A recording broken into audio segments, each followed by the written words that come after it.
Ini kisah salam daripada Arash. Satu-satunya wanita dalam sejarah manusia yang menerima kiriman salam terus daripada Allah Subhanahu Wa Taala melalui Jibril alaihissalam. Walaupun ramai tahu beliau isteri Nabi SAW, tapi tak ramai yang tahu betapa tingginya kedudukan beliau di syurga.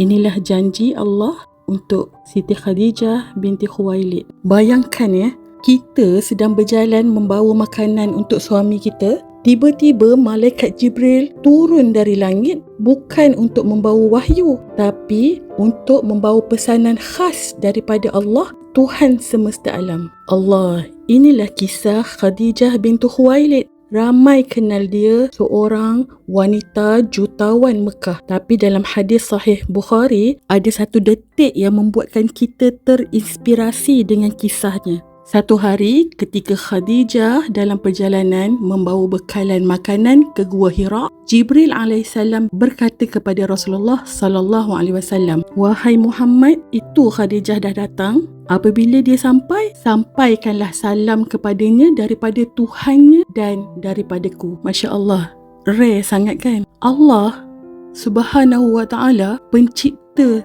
dunia dan akhirat, pencipta galaksi, pemilik Arash, mengirimkan salam khusus buat seorang wanita di bumi.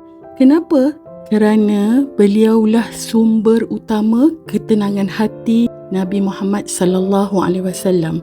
Ketika dunia memulaukan Nabi sallallahu alaihi wasallam, Khadijah lah yang menjadi benteng. Ketika semua manusia mendustakan Nabi sallallahu alaihi wasallam, Khadijah lah yang berkata, "Demi Allah, Allah takkan menghinakanmu."